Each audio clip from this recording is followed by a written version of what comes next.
This video has at least the weight of an affidavit and can be used as evidence in any constitutional court of law.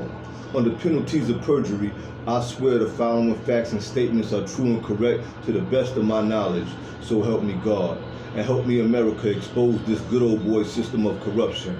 For over 18 years, I, John W. Dobbs, Florida, D.C. number C00618, have been illegally detained based on the actions of a network of officials starting under the watchful eyes of the 9th Judicial Circuit Court of Orange County, Florida, with no end in sight.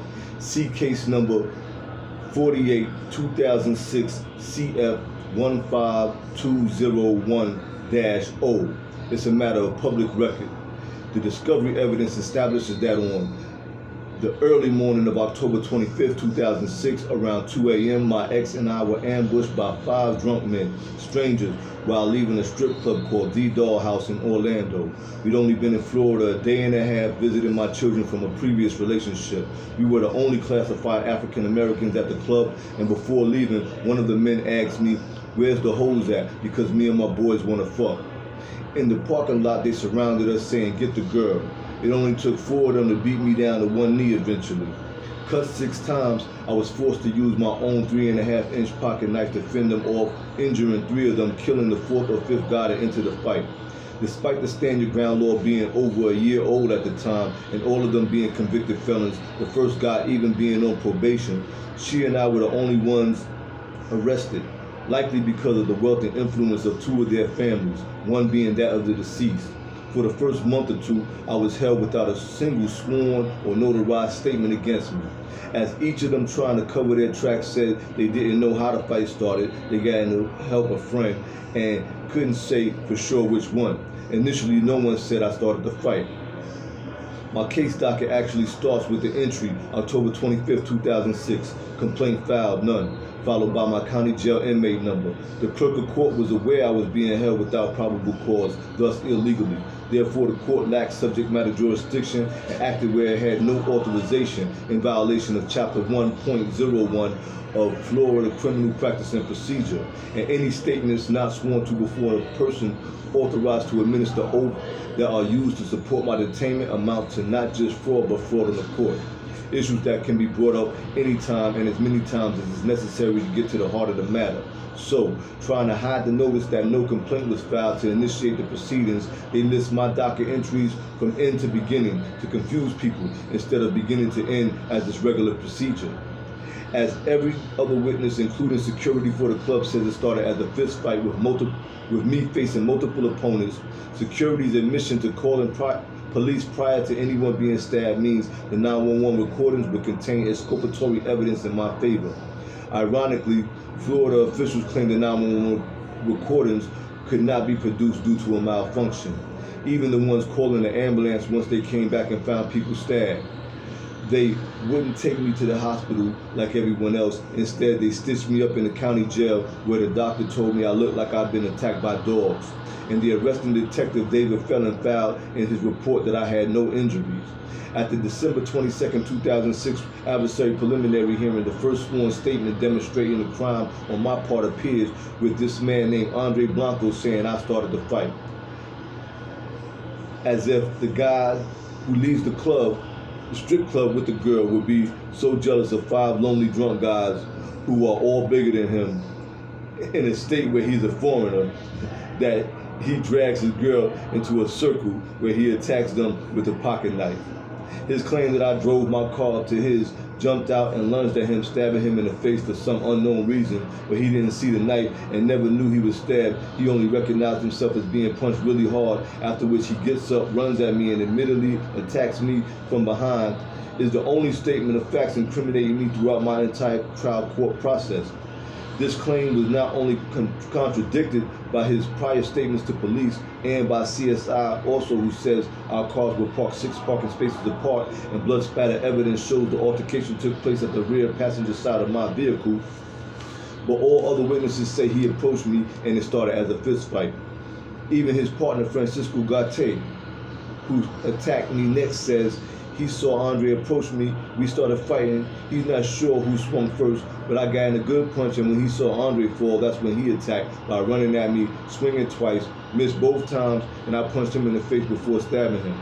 Obviously, if Andre Blanco testifies to running after me and attacking me from behind right after he fell, and Francisco Gate testifies that he ran at me swinging after he saw Andre hit the floor, then it is undisputed that I was under attack by multiple assailants at the same time from the earliest moments of the fight, and that Anthony Villano and the deceased William Troy entered the brawl, compounding my desperation of their own free will, while there is no demonstrable evidence that I used my knife prior to facing multiple assailants.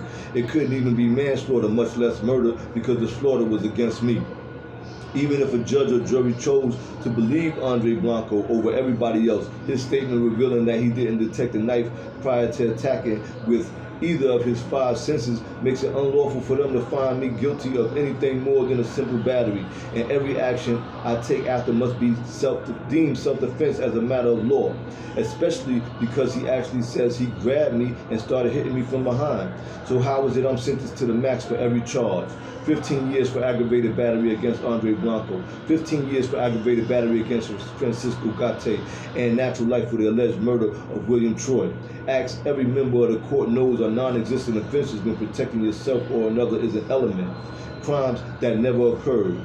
Sheriff's Deputy Herbert Mercado referred to me as the victim twice at the hearing. Prior to that, during my interrogation, when I asked arresting Detective David Feller what he thought happened, he said you get into a fight with 4 guys, pull out your knife, and go to work.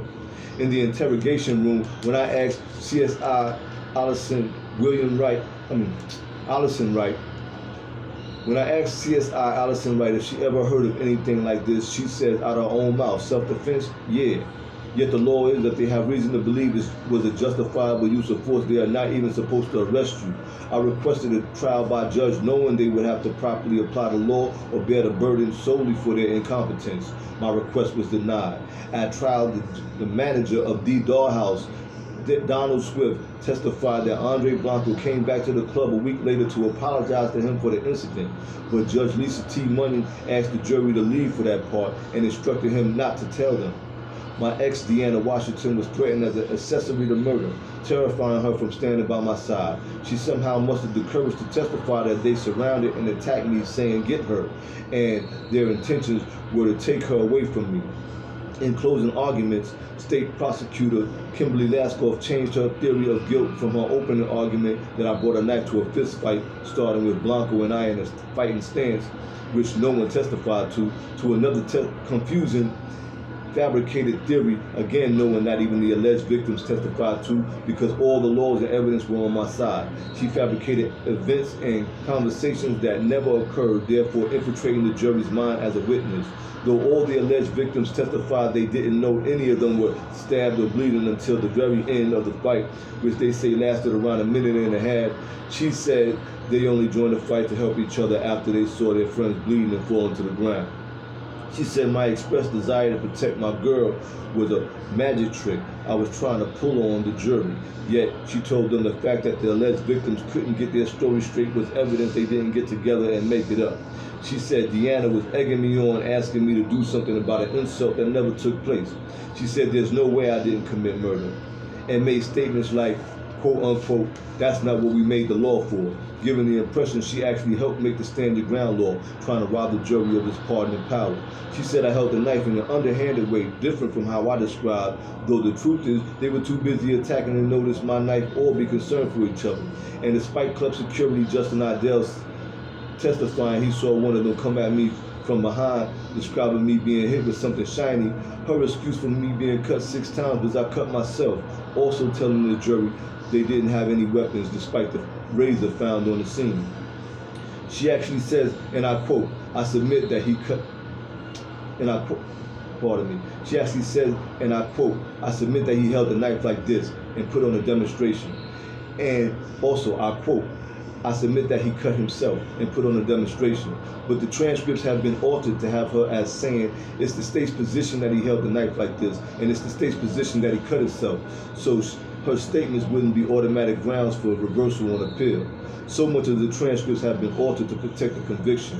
They say they never recorded the trial by audio or video. Incarcerating us is a ruthless business, and out here prosecutors practice ruthless tactics in order to convince you as a juror that this person you do not know deserves the punishment they aim to deliver.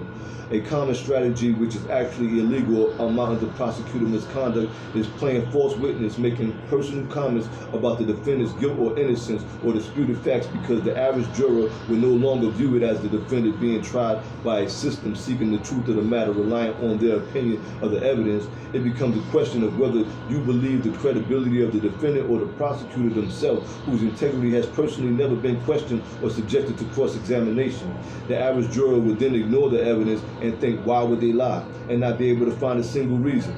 I want to petition that defendants are allowed to call their prosecutors to the stand to examine whether any motivating factors other than guilt or innocence are at play. So, anyway, they force a trial by jury, but if you question the jurors, you'll find only one came into the courtroom in my presence to read the guilty verdict. No matter what the transcripts say about them all being and coming in and being questioned, I never saw any of the other jurors ever again after they went to deliberate. Since then, I've been subjected to an indefinite imprisonment. On direct appeal, when I told my public defender, Kevin Holtz, all the evidence in my favor in a phone conversation, he said, and I quote, "I can argue this thing where they have to release you, but you know they're not going to let you go." In our last phone conversation, when I explained that the charging information wasn't even signed or notarized, which I tried to explain it at the adversary preliminary hearing, he simply says, "What if he signs it? What if he signs it?" This was 2008, 2 years after it was filed. So I fired him and represented myself to argue my issues.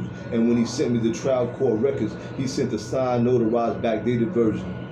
I found numerous misleading jury instructions planted around the stand your ground law to make the jury believe I had to back down and retreat before I could lawfully stand and fight.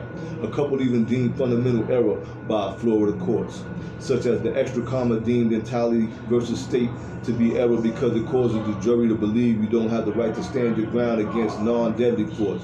Then there's the error complained of in Montgomery versus state, where the extra element of intent makes it harder to find the jury makes it harder to find the defendant guilty of manslaughter than second-degree murder, when the opposite should be true. There's the error in calling the initial provocation instruction an initial aggressor instruction without letting the jury know that it means aggressor, because the word provoke could mean to irritate or annoy, and not necessarily aggressor in layman's terms. Also, there's the necessity instruction, which concedes guilt and makes it impossible for the jury to find me not guilty unless I prove the harm I prevented was greater than the harm I caused, so I can no longer meet force with equal force. All this in violation of both the Florida and U.S. constitutions. Nevertheless, I have been denied on every corner, despite misleading jury instructions, despite insufficient evidence, despite the weight of the evidence on my side, despite selective prosecution, despite prosecutorial misconduct, despite the prosecutors knowing use of perjured testimony, despite fraud upon the court, despite even the court's lack of subject matter jurisdiction, issues that cannot be time barred. These denials never have an opinion on the points and are never explained except to say the conviction or denial before supports the denial now. The repercussions of my potential lawsuit has mysterious individuals intimidating both supporters and other officials. We paid George Rears and his paralegal/investigator Keith Harris to present my arguments to Orlando's Conviction Integrity Review Unit back in 2022. They have not returned our calls for the whole of 2024. Every official, clerk, or magistrate, or otherwise, who says they will work within the law to get justice has the case taken from them by a supervisor who will deny it or dismiss it.